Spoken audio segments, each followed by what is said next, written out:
Welcome to Inflection Time. I'm Silken Laumann. Every life has turning points, those moments that change everything. In this podcast, I sit down with remarkable people to explore the challenges, choices, and unexpected events that shape who we are. From heartbreak to triumph, fear to clarity, these are the stories that remind us that growth isn't linear and meaning is often found in the moments we least expect. Inflection Time, uncovering the moments that make us.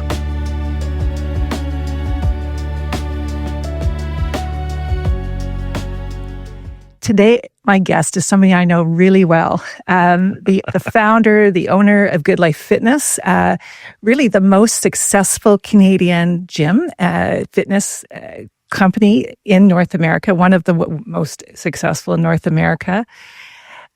You've been Entrepreneur of the Year in Canada. You've won, 10 best managed companies over and over again, or 50 managed best companies. Like, you've just got one award after another. You started your gym with one person from what I understand, but we also know each other really well because we're married. Today I'm interviewing my husband. We're having a conversation, and I'm really actually very excited that we get the chance to do this. There's no pressure here at all on me. Okay, good. Yeah. So a lot of people don't know your story and how you built this company from kind of its origin, which was one club in London, Ontario. You were pretty young when you bought that first club. How old were you? 24. Yeah. And I guess before we get into, the business, I really wanted to understand, when you were young, if you dreamed of having a fitness franchise, a fitness business. As an Olympic athlete, I had my Olympic dream when I was 11 years old, and it was very clear. It had a lot of detail. Is that the kind of dream you had, or was it different? Well, it depends what you consider young. So like you, I started to dream about being a great athlete, but it wasn't until second year university. When I was young, I didn't want to be hungry. Yeah. So your motivation was kind of like away from hunger. Yeah, it was away from hunger. It was towards security. My mother was doing the best job she could because my father died as a little kid. Mm-hmm. So I had two brothers. So you're very aware of not. Yeah. What don't you have? You grew up poor. Yeah. And so is it fair to say, when you first started your business, your motivation when you were younger was to not be poor? When I was pre-12, the goal was to make money so I could buy some nice clothes. So I could buy the food. I'm laughing because, I understand you to be a person that actually doesn't care about clothes. Like, yeah, you're just like... It's easy to not care about clothes when you can buy what you want. Yeah. But when you can't buy what you want, you dream about those things. Yeah. So security comes from the option to do what you want. Yeah. Insecurity, desire, drive comes from an absence of security. It can. Yeah, it absolutely can. For me, it did. I mean, what I understand is like motivation can either be towards or away. It's like towards something like an Olympic medal, or away from the fear of not being important, the fear of not making an imprint on the world. And maybe for most people, it's a little bit of both. It certainly was probably in my journey was, I had something really finite I was working towards, but I also didn't want to be invisible. And that was important to me. Yeah, I kind of transitioned that way. I mean, I went to school not far from where we're broadcasting, Bloor Collegiate, like Bloor and Dufferin in Toronto, right? Yeah. And back then, most of the other students were the children of immigrants. Mm-hmm. And they all worked hard.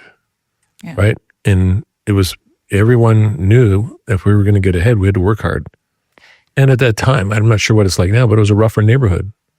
And you had to find ways to cope. And so I had those insecurities and drive at the same time. I was a teenager. You grew up, as you said, with not a lot. And that also changed when your dad died. I know you were 8 years old. We actually haven't talked that much about it. I know that had a profound effect on the course of your life, obviously. But there was also a lot of pressure on you because you were the oldest. I know your brothers, Jerry and Eddie, but you were the oldest. Did you feel like you somehow had to be the man of the family? Well, I didn't feel like it. I was told that by everybody at the funeral. Like, you're the guy now. You're in charge. It's a very clear message. You're responsible. And did that actually play out in your life with your brothers? Did you feel like you had to protect them and provide for them at some level? If more from my mother. From my brothers were very self-sufficient, very capable in their own right. And, they would probably tell you that, I didn't worry about them enough. Right? Yeah. But, you've told me some stories, like the three of you kind of living in an apartment. I don't want to say running a little wild, but like your mom was in the apartment above you. You guys were still pretty young. And I know your brothers all to be very successful in their own right, and you just seem to take that to a whole new level. But that would be unusual to have that kind of freedom today. And I just wonder how that shaped you too. My mother left home at 7:30, 8 o'clock in the morning, got home at 7 o'clock at night or later. Mm-hmm. She worked long hours. She was a bookkeeper, right? Mm-hmm. And her thing with her job was, I'll work all these hours you need, but if I need to go home and look after my boys, I go home, right? And so there was that. And then because my mother was a farm girl, she expected us to be self-sufficient, independent. Yeah. Until my father died and my grandfather sold the farm, we used to go to the farm every weekend. Mm-hmm. So that, and she grew up in the Depression, and, you don't fool around. You get through things, you suck it up, right? Mm-hmm. And so she was looking after us the best she could. And in today's version, yeah, maybe we were a little wild. Yeah. But back then, she was doing the best she could. In a lot of ways, we have opposite backgrounds, right? I grew up in Lorne Park. We're probably the everybody around us or me seemed to be like doctors and lawyers. And my dad had this window cleaning company. And even that was kind of, to have a working man's job was a little unusual where I lived. And the assumption was that you would go to university. Like, there wasn't really a question of whether you'd go to university. It was an expectation where, university was something that you did. But there was all these other things going on for university. Like, again, our experiences are different. Like, I was rowing at university.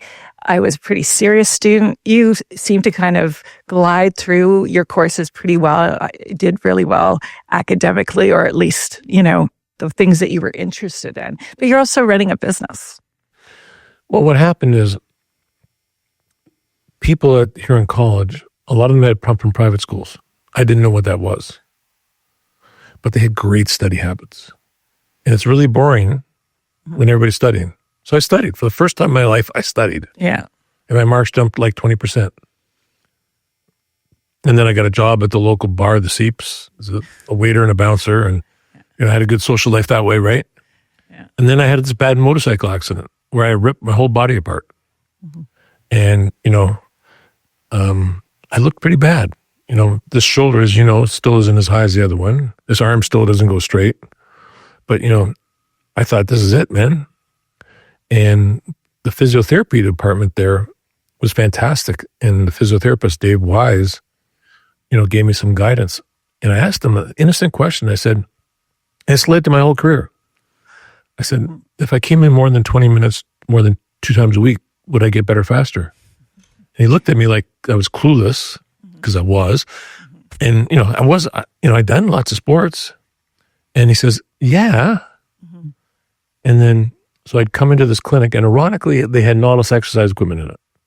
Which was what ended up being your first love, yeah. It was this physiotherapy clinic. Mm-hmm. And I remember doing this exercise. Itsy bitsy little spider goes up the water spout as I tried to get shoulder mobility. And the woman on the super pullover, the Nautilus super pullover, was doing 200 reps, and the sweat was flying off her. Yeah. And I felt so inadequate. So I started coming more often. Ended up coming 4 hours a day. And I got insurance money as permanently disabled. And I said to the insurance company, what if I'm not disabled anymore? but you lose the money. I thought, it's worth it. Yeah. But that taught me that in fitness, what you get is way more important than money. And so as a result of that experience in the physiotherapy department and recovering from the injury and getting my life back, I decided to switch from going to business school, which I decided to do, into going to physical education and physiology. I thought, I can do business. And Well, you were already doing business, weren't you? Yeah, and because I got accepted, they let me take my optional courses there. But I wanted a skill. I wanted to change people's lives the way my got changed. And that has been driving me ever since. Yeah, it really has. You obviously had, you had so much instinct for business. I mean, you ran a snow plowing business all through university. As you said, you were making more money than your professors at that time. In fact, eventually they kind of wanted to throw you out of your master's program, then, because you were because I wasn't committed. Yeah, because you were snow plowing more than you were studying, right? And I fell asleep at the oral exam. Yeah, well, that's not because I'd worked all week and not gone to sleep, right? Yeah, so you're used to kind of doing things your own way, right?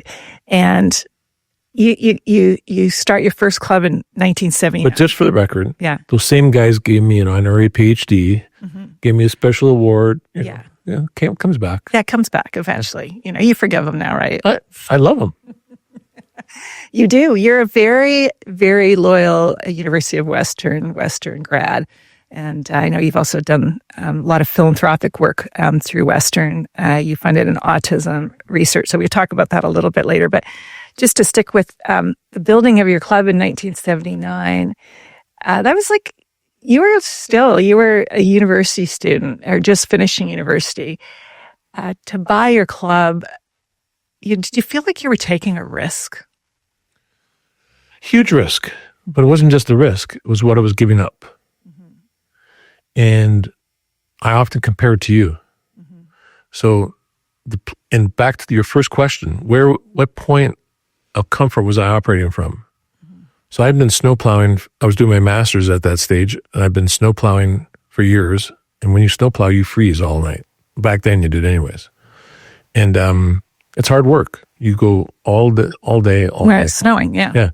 And so I had the national rowing team. I was training for the national rowing team. They said, work out of this club to train on this stuff. And I was training on it, and I got to know the owner, and I would ask him lots of questions. And I'd done one of my projects in business school on opening a squash club.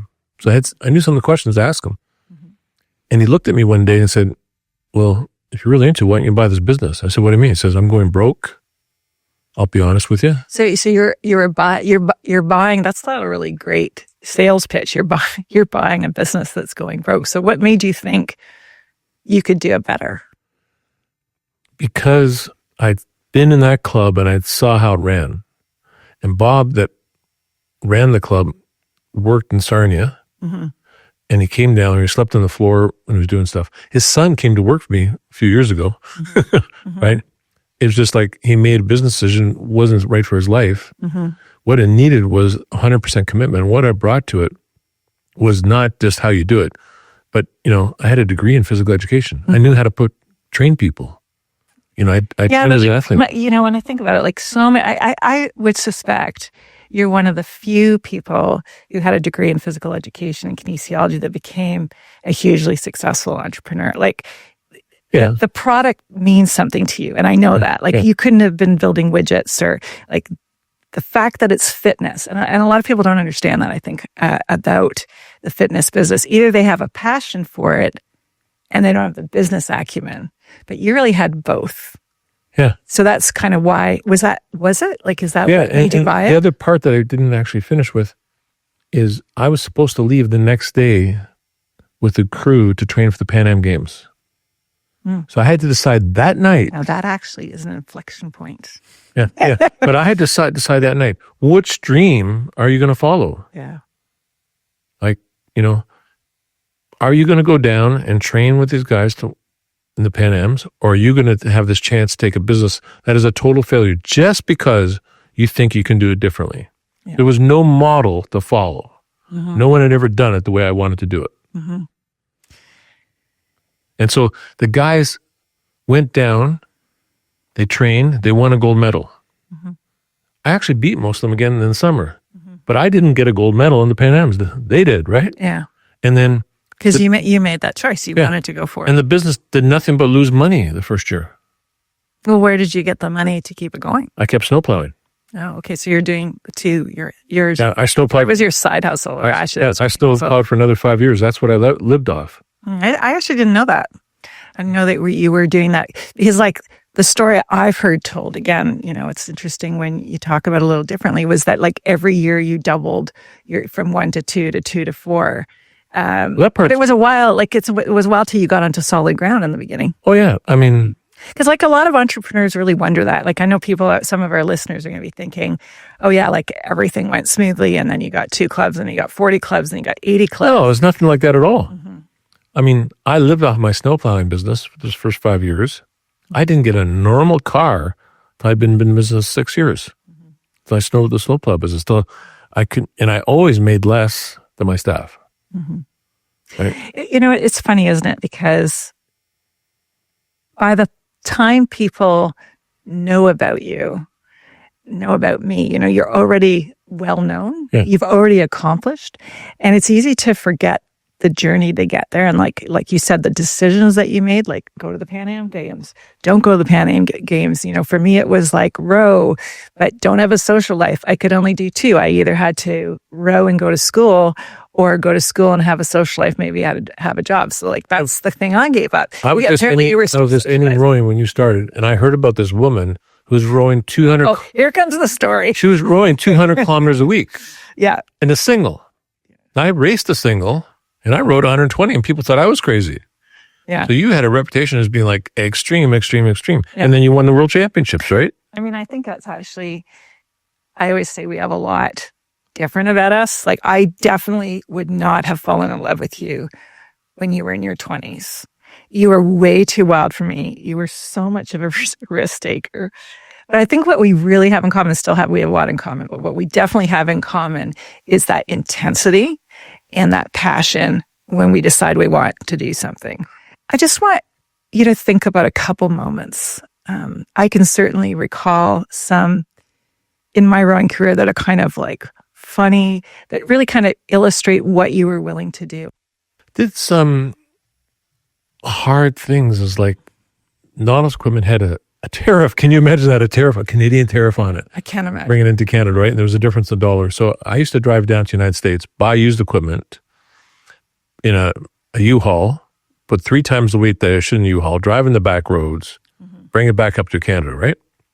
And then I'd sand it like you would sand a car when you paint it. I'd paint it by myself. And then I'd have quasi-new equipment, right? And that's how we got started, right? But I do remember bringing it in one time, Queen Street in Toronto. The battery died in the truck. Yeah. And I had to get another U-Haul, come up, back it up. And my brother and I moved the equipment from one equipment in the middle of rush hour. And like people are beeping their horns. Yeah, people weren't really happy with us. Yeah. But, there's 100 stories I could tell you like that. Yeah. And they're funny and they're kind of profound in their own way because like most people would have given up. You almost lost your business a couple times in the early days. You sold your house multiple times. 5 times. You sold your house multiple times. And that's how you that's how you built your next club. I wanted to build another club. I needed more money. The bank says you got to put something in. So I sell my house, get some more money. Sleep on my friend's couch. It's true. But your life changed a lot. So, what I have always understood about you is GoodLife Fitness is your first baby. It's what you created. Your DNA is in it. There's a very special culture at GoodLife Fitness. And, a lot of companies say that, but, your company started with you. You are still embedded in the DNA of that company. How would you describe the culture that you created? And, not only you, of course, your team. Paternal. So it's like, I have like the best group of people you can imagine. The 50 best managed companies we've won, I think 25 times. That's pretty significant. I was given CEO of the year because of the management, right? CEO means you got great people. Yeah. You know, my upper management, there's no turnover. They've all been with me since they were 18, 20 years old, but now they run these big companies. Yeah, I see that. Yeah. And But they're competitive. Like our culture is highly caring, the way a parent would be. yeah, But we are competitive. We are not going to lose. it's actually not paternal because you have a lot of great women, and paternal, of course, Okay, sorry. indicates that it's men, right? But like it's We have like more, you we have really, more women leaders than men. yeah, I was going to say, like, I think you were one of the first companies that really did create equal opportunity for your women leaders. And you have a lot of women in leadership position, like throughout the history of GoodLife. Oh, yeah. I mean, my best hire was about 3 years into it. I hired Jane Riddell, who had done her master's at Western, and she wanted a part-time job and a free workout. And she ended up being my second charge till she retired 2 years ago.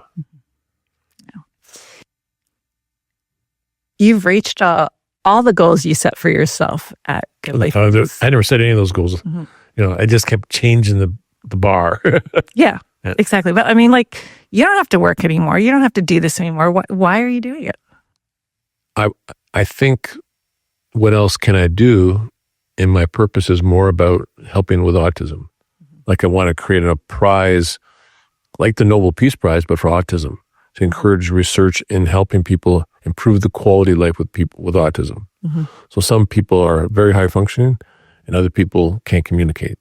So that's a big So you thing can for keep me. working because you've got this great team behind you, Yeah. but you also have a greater purpose Yeah. in your work and of course your charitable work, and they're all kind of tied together. Yeah. And don't forget, my work is my love, right? Like I love helping people.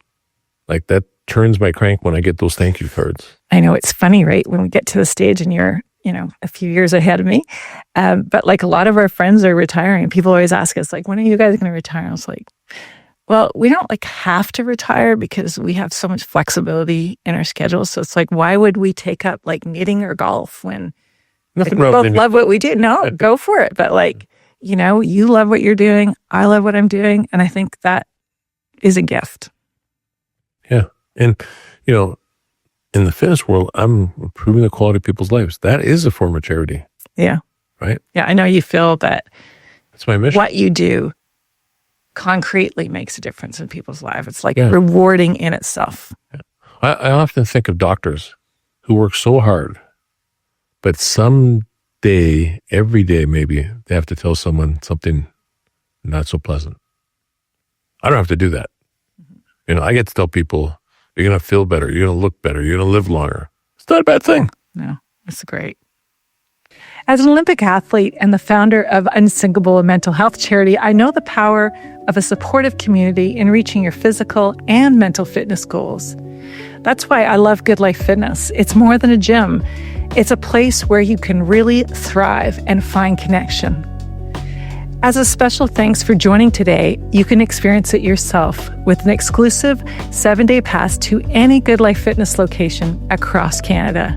Visit the link in this podcast description for access. All of my podcast guests have shared the importance of physical activity in their lives. Together, let's build a healthier and happier Canada. Fast forward to children. And I know for me, having kids has been like made a monumental change in my life. And like for me, it happened right after the 96 Olympics. So I went right from being an Olympic athlete to being the mother of William, and then 2 years later, the mom of Kate.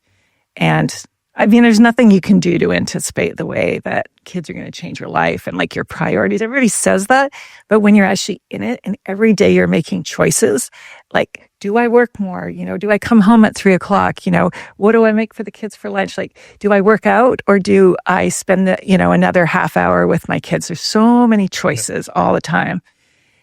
I mean, when you had kids, it was a pretty important time in your business. And then Kilee, My oldest girl. yeah, Kilee, your firstborn was diagnosed with autism. And I mean, I know how challenging it's been with Kilee. That must have changed your life like in a millisecond. It was the hardest thing.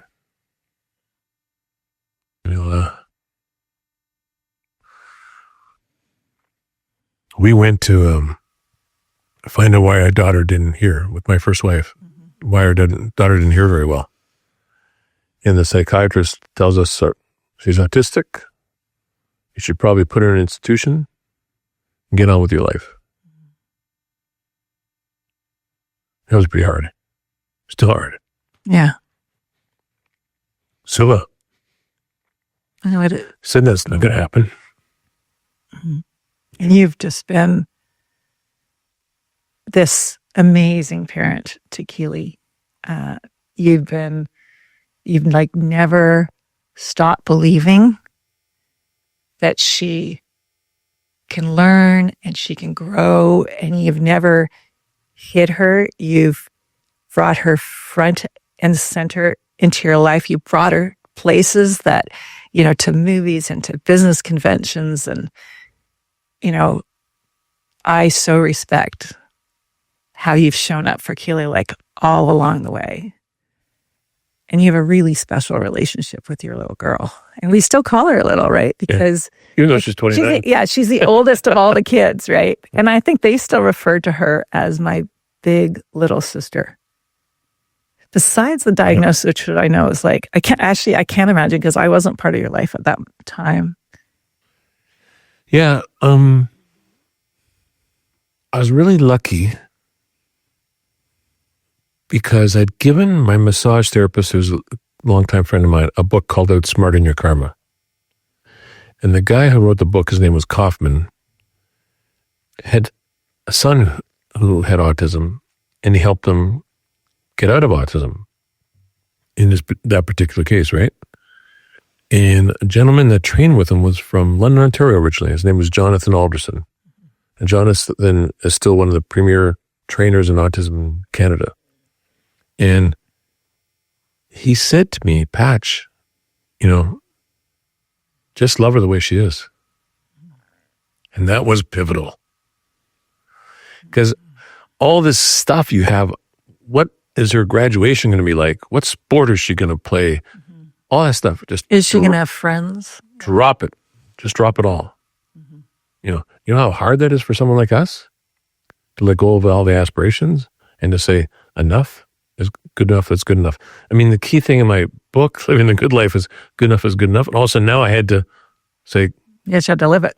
Yeah. So I have a daughter who at the time was totally nonverbal, pulled all her hair out, screamed and yelled all night, and went to the washroom on the floor. Love it. Right? And so... love her, but also embrace her behavior. Yeah, and don't criticize it. Just focus on positivity. Just catch what she's doing right. And that simple act of catching what she's doing right, step by step, led her down a path of, oh, Daddy liked it when I smiled. So, whoa, you smiled. Fantastic. Way to go. Right?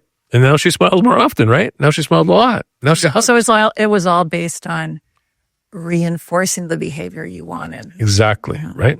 So what happened at work was the competitive push guy transformed and added, way to go. You're great. You've done a good job. And that makes such a difference because most people don't get told enough that they're good.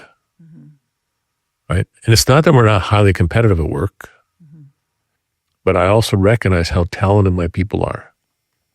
Right? But how is it like when you fail? Like, okay, so when something doesn't work, how do you make it not part of you? I'm sure people listening are wondering that because most people make it about something they did wrong.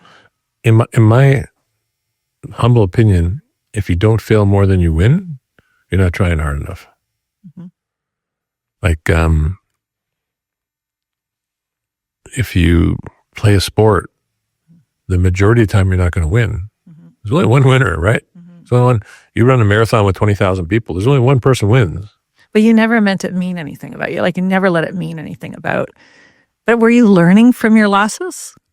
You always learn from your losses. Yeah, I think so. You learn more probably than you do from your wins, unless you figured out why you're winning. Because you should do that. You should figure out why you're winning and repeat the behavior that works and get rid of the behavior that doesn't. But not think about it too much. Like, don't dwell on it. Just think, hey, I had a good race today. What worked? So do you think there's a difference between women and men and their ability to like let it go faster? I think women are better at it. Letting it go? Yeah. I think women get saddled with too many preconceptions, too much responsibility, and many, stereotypical setups are expected to do stuff. So to raise their kids more, to do multiple jobs at home and stuff like that, they have to fail a lot. Like if you're a parent, you failed a whole bunch, right? But your kid's still there. You're still they're doing okay.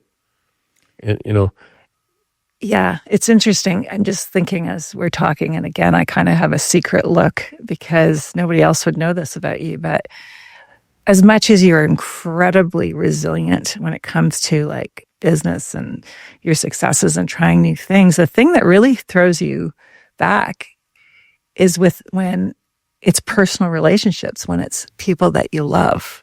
Oh, totally. That's really hard for you when there's conflict there. And why is that? As probably an insecurity from childhood. When you only have one parent, you don't want to lose them. Yeah. Right. So you're coming from a kind of like a fear of almost like, I don't want to use the word abandonment, but like that somebody... I don't know the right word, but, I love my friends. I love you. I love my kids, So I think the deeper, the stronger that emotion love is, the more risky it is. For sure. But, I will take the risk all day. Well, you're a risk taker. No, but I mean, to not love because you're afraid you'll get hurt, to me is the real hurt. Yeah. Like, you've got to put yourself out there for people to be willing to put themselves out for you. Well, we had that in our marriage. I mean, you moved across the country. All your business was in London, Ontario. You moved yourself, your kids, Kilee's caregivers to Victoria to be with me. I mean, that was a huge risk. So how terrified were you? It took a lot of thought and planning when I did it. Yeah. It took a lot. When I got there for a while, I was second guessing a lot. Yeah. Those plane rides, there were way too many of them. Yeah. But, I don't think I ever thought, dumb idea. I thought about it, decided to do it. And what's the worst that could happen? I move home. Yeah, but we had a lot of talks before that, and I remember, you said something like, well, why don't we just try it? And I'm like, no, there's like no try, right? There's do it or don't do it, because I had small kids. And she doesn't even watch Star Wars. Yeah. Try or try. What is it? Do or do There not. is no try, right? There is no try. And that's how I felt like, because like we've got kids involved, so this has got to work. And so that for me, there was that, we're going to make this work. And I really had the sense that you were there too. And I think one of the things in our marriage that I have... You forgot to say that I actually brought my ex-wife out there. Oh yeah, your ex-wife and her kids. I mean, it was just a parade of people that came and lived in Victoria. Population of Victoria double. But I mean, it was a risk, and it's worked out pretty well. Yeah, I think we both operate from a framework of helping those that can't help themselves, or helping people in scenarios that they can't help themselves. And, we both done a lot, as givers and charity and stuff like that. And you might ask yourself, why do we do that?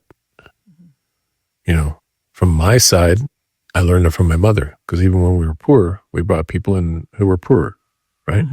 Well, she would always have somebody for dinner, like that. The person that wasn't had nowhere to go at Thanksgiving. Like even when I was in the picture, there'd be somebody I'd never met before because they had nowhere to go for Thanksgiving dinner or Christmas dinner or whatever. She was always bringing people. That's the way I grew up, and we had 3 bedrooms in the house, and one of them was for the boarder, right? Mm-hmm. Yeah. That who needed the money, but the boarder would often have friends who didn't have anywhere to go, and they'd stay with us too, right? Did your lot of your charitable work and that your kind of passion to make a difference actually start with autism and Kilee? No, it started with, I didn't know what autism was until Kilee was diagnosed. So we were based in London, Ontario. So it started with the hospital there and raising money for the hospital. And obviously with getting repaired by the hospital, I felt an affiliation. And and then it started with members' causes. Like we've been big supporters of ovarian cancer forever, breast cancer, arthritis. I got arthritis when I was 32. So big supporter of arthritis. And, so most of the charity stuff was driven to help people in times of crisis. And do you feel like because your life has been, you had the years of struggle when you were a kid, and since then, you've had a lot of abundance financially too. And is that something that really you kind of want to share and you want to give other people opportunities you didn't have?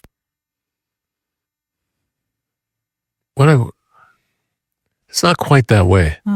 It's what I want to do is help people that have had an issue so out of their control. Okay. Right? Like autism? Like autism, it's like, what is it? Where does it come from? Why do I have it? What am I going to do about it? Whose fault is it? I want to help people with those problems. Yeah. You gave a significant amount of money to the Pacific Autism, GoodLife Pacific Autism Center because of that, right? It was like a place where families could go for answers and also for support. Yeah. And also, I tend to give money when somebody else is driving it too. Like Wendy and Serge, that they took 20 plus different autism organizations in Vancouver, got them organized in British Columbia, and then got money from the government to do it. And that was the key private fundraiser, right? But, those two people made a big difference. And Roy, so where you can have an impact, where you trust that other people will shepherd that donation, because you don't have time to shepherd them all, right? No, I mean... Yeah.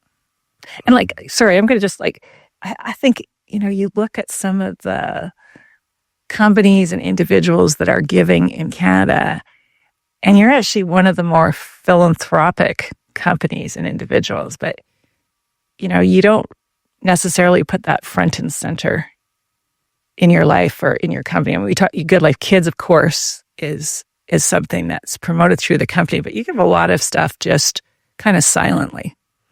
Yeah. That's what I do and like to do. But there's also champions that I like to support, like Brent Lantine up at the University Hospital became an expert in, replacing knees and hips. And you've had a few of those. Yeah, he's done me 3 times. You're just I got 4. Yeah. I got 4 hips, guys. And let's just dive. And or Dr. O. Yeah. That was created by Heather Evans, no relation, but a lady that works for me in Calgary, who's 7 siblings. 6 have died of heart disease, inherited. She's survived, I don't know how many heart attacks, so much bravery, coming out of her mind. And, and she's so powerful that when she can work, the membership in the club she runs doubles because she's such a missionary. Yeah. And every time she's in the hospital, she's signing up the nurses. Yeah. So So we created an award in her honor, and then we funded all this research on women's heart health because nobody else was doing it. And Dr. O is in charge of it, and he's brilliant. Yeah. Right? I mean, so causes like that where I can relate to solving a problem, helping, there's not enough research in women's stuff, right? And, and people that would make a difference, right? I'm excited to share that Ventum Financial, a sponsor of Inflection Time, has launched their new podcast called Relevant. At Ventum, they believe that sharing someone's story is a privilege, and Relevant brings those stories to life. It's where leaders, creators, change makers share ideas, shaping business, culture, and the world, one conversation at a time. I'll be joining Relevant for an episode to talk about resilience, optimism, strength, and how these qualities help us grow through change. I hope you enjoy that episode. Check out Relevant by Ventum Financial, where people are discovered. I mean, you have, you're this business guy, you are very successful, but you're really a marshmallow too, right? You're very soft and loving and caring. And I wonder if you're not only the autism, but the arthritis. Like you got arthritis at 32. You've broken more bones in your body because of the prednisone and the side effects of lifelong use of prednisone. I mean, you broke your pelvis 5 years ago. You've had 4 hip replacement. You've shattered your femur skiing. What was that? 2 years ago, 22 places, had another hip replacement. Like the Good physical, thing I get a nurse. Yeah, like the physical, yeah. We're not even gonna get in that one. But like the physical pain that you have been through in your lifetime, it's frightening when I think about that and your ability. What gives you the ability to cope with pain? Well, first of all, there isn't an alternative.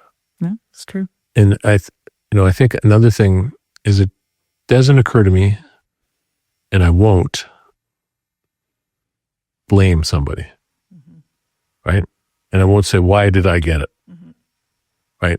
I will not be a victim, right?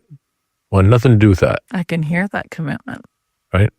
And so my big thing is, it's t-shirts in my clubs is don't let the things you can't do stop you from doing the things you can. Oh, Patch, I really see that in you.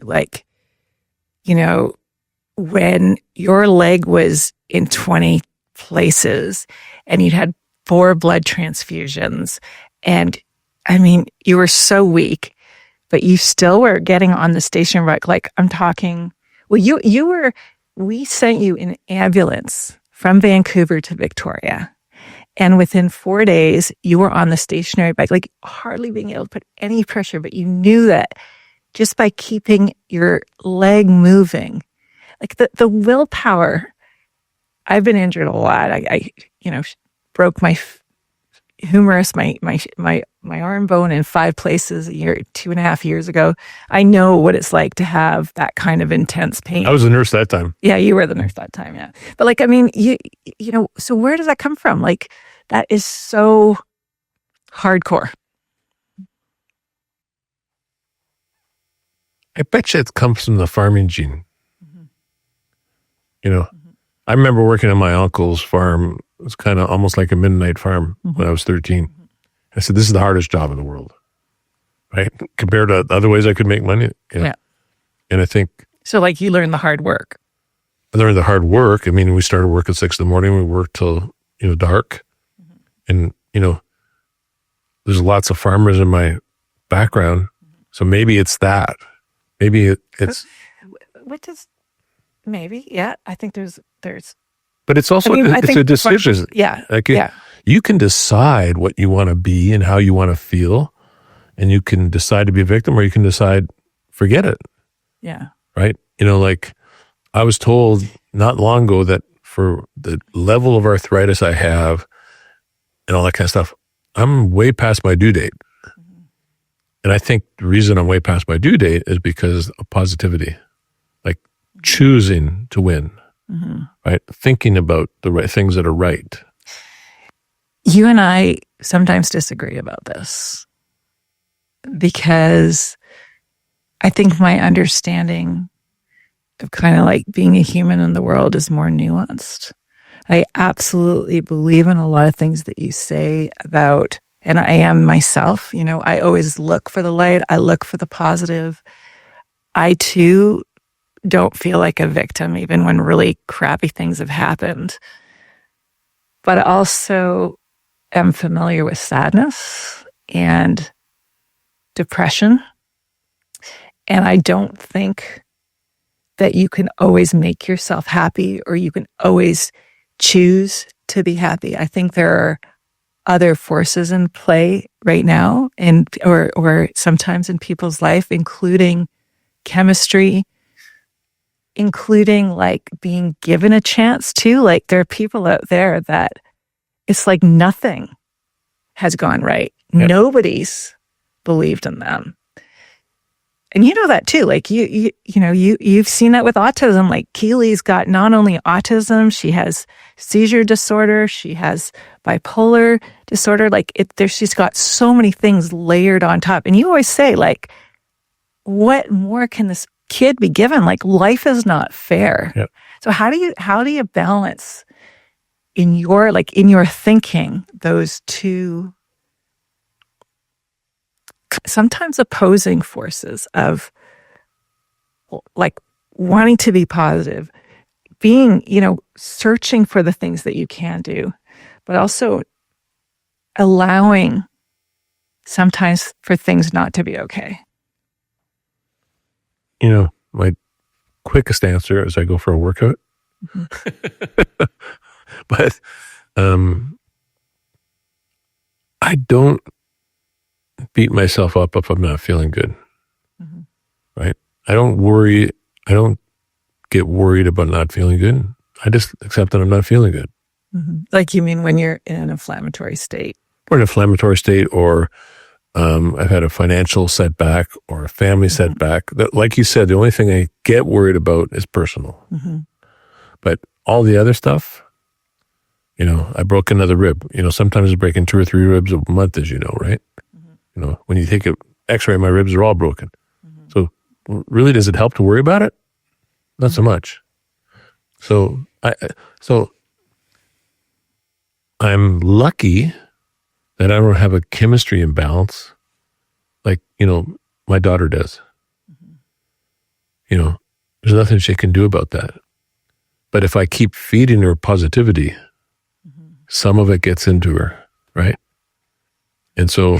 Well, to me, it's not just positivity with Kilee.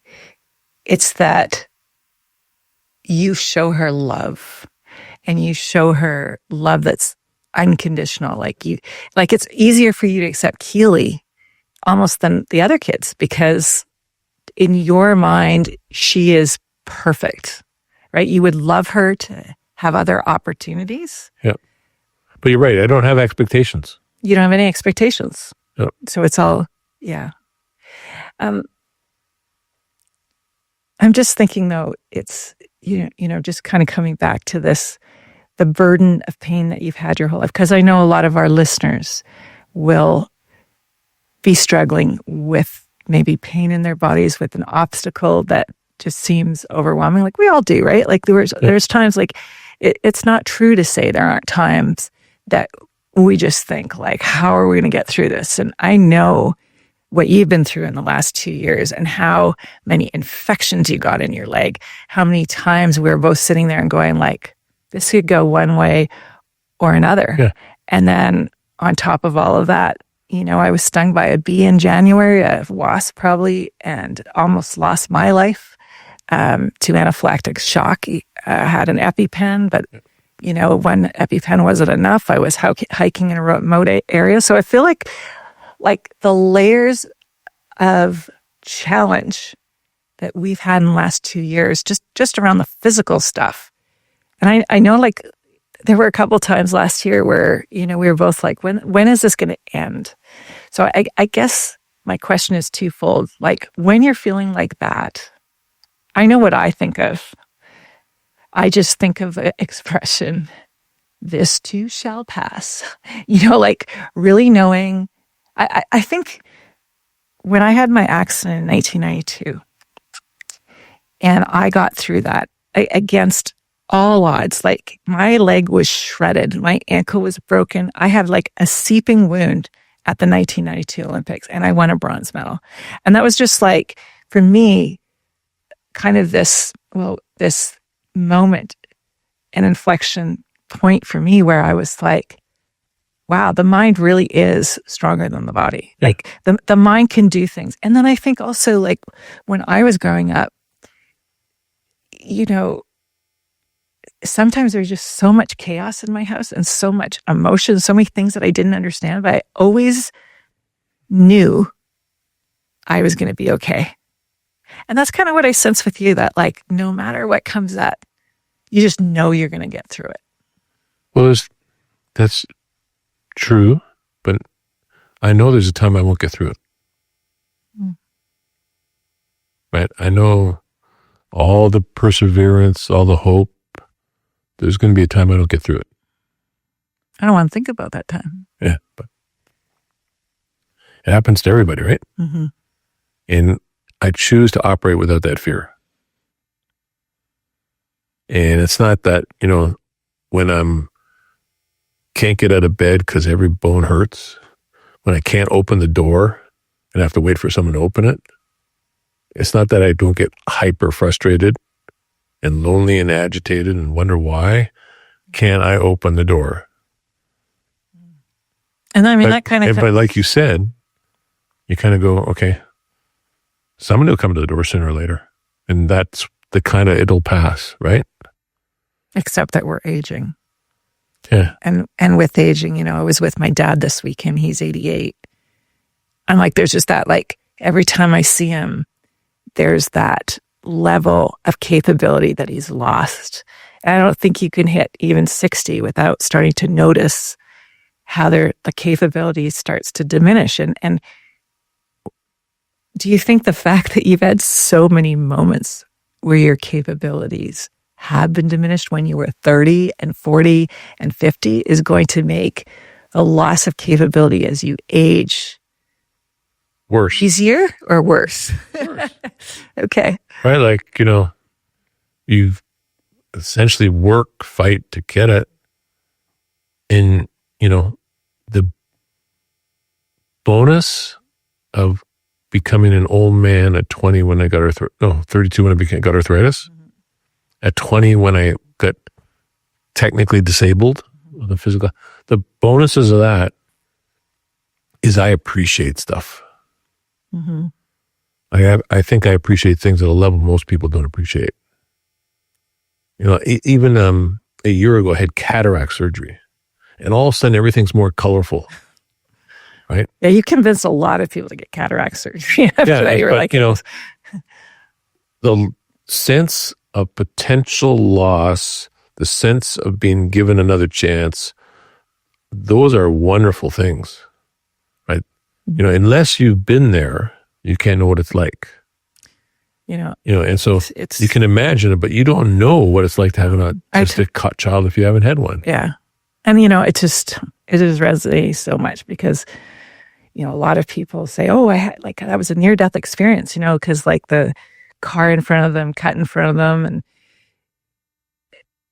you almost died on the mountain the day that you almost bled out on the mountain. It missed your femoral artery by less than a centimeter.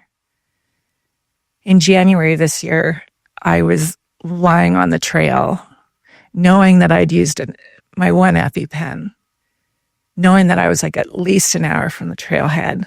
We were out of cell range.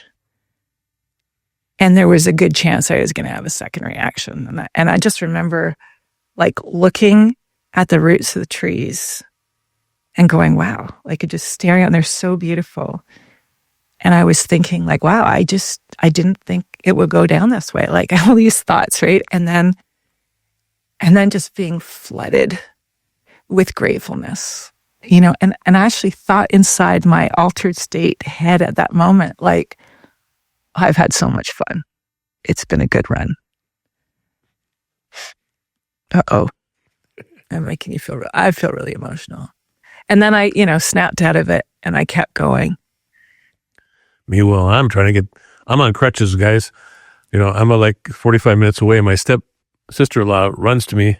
I got a better phone. I managed to get help, get some paramedics. They come in a boat. No, we had boats, helicopter, we had everything. We had helicopter rescue and all kinds of stuff. And meanwhile, I'm thinking, wasn't planning on this. I think we both emerged. Like nothing's been the same for me since then. Like it sounds really, not even silly. It just sounds like what somebody else would say, right? Like, oh, the colors are brighter and the smells are stronger. And like, everything's more beautiful, but like it actually is. It's like we go through this life and so many people are just kind of like stressed and they're rushing and I do that. But like since having that experience, and I know this has been because we've talked a lot about it, it's not the same. There's this sense of the preciousness, not just of like life in kind of a going forward fashion. There's actually a preciousness to like everything you do, every moment you laugh at your dogs, chasing each other on the lawn, or, just noticing how when the sun is setting, the mountains in the background, because we live by the mountains, it's like they're so dark and they're so beautiful. And sometimes I feel like, like I've in an altered state, just looking at something like, wow, this is so beautiful. But I'm really glad I had that experience because I feel it's brought an awakeness. And I thought I was awake before, but it's brought another level of it. Yeah, and we talked about it. I experienced that bright light as we talked about it, but I didn't have any sense of peace. I was falling towards that bright light, and I didn't want to go there. And I was swimming upstream in that corridor, and then I remember telling the guy in the ambulance, what kind of drugs did you give me? Like, that was the worst thing that ever happened to me. Right? And they're like, we didn't give you any drugs at that point. Yes. But in reflection, I understand now that that's what was going on and how close I was and how much willpower made a difference. Right. And I think what pulled me back was when I called you and you answered on a Saturday night, which you never ever do. And I called you and I said, look after Kilee. Do you remember what I said? Mm-hmm. I was mad at you. Yeah. I mean, it could have been less words, but I'm like, you get yourself off that mountain. I'm not looking after Kilee. You get yourself, and we need you to come home. Stop worrying about Kilee. You need to survive this. Yep. And I was scared because I thought, wow, that could be like the last thing I said to you. But you know what? I think what we're both coming to is that the things that you do in your life, it's not about what you do, it's who you become by doing them. Exactly. Right? And we've both had that privilege. So I guess the last thing I would ask you is about hope. And I ask that question in the context of where we are today politically, like around the world. The fact we have 4 children, and they often say it's like hard to be hopeful. And, you kind of answered this question in a lot of ways, but as you look forward into, even our kids' future, what are the things that make you feel hopeful? But also, like, when you do feel like you're despairing for a millisecond, because I know you don't despair often, what is it that brings you back? How can I make a difference? Right? I don't look for hope externally. I look for what I can do. Can I open the door for somebody? Can I smile at them? Right? Like being kind. Yeah, it's just like, if everyone thinks about how they can help, the world will be better. It's not that complicated. Yeah. It's like, don't think about what you can take, think about what you can give. Yeah. Right? And then things will work out. It's right back to what I talked about with my business. Well, not only work out, but it's like the kindness, the act of being kind itself makes you hopeful. Like somebody in Starbucks yesterday was like super kind and smiling. And I said to him, thank you for being kind. And he said, oh no, I think kindness matters. Yeah. And it does. So thanks for being on Inflection Time. And, it's been a fun conversation. I feel like I've learned a few things. You do a good job. Thank you for joining us on Inflection Time. We hope you enjoyed the episode, and we'd love for you to follow us by subscribing and sharing our podcast on Apple, Spotify, and YouTube. Inflection Time is an Archer & Co. production sponsored by GoodLife Fitness and Ventum Financial. A special thank you to our incredible in-kind partners, Carter Wiley and Tallboy Water. Executive producers and directors, Michelle Archer and Phil Kluba. Producer, Christine Bays. Creative development, Sarah Carter. I'm grateful for Smythe for helping me look good. Thank you for listening.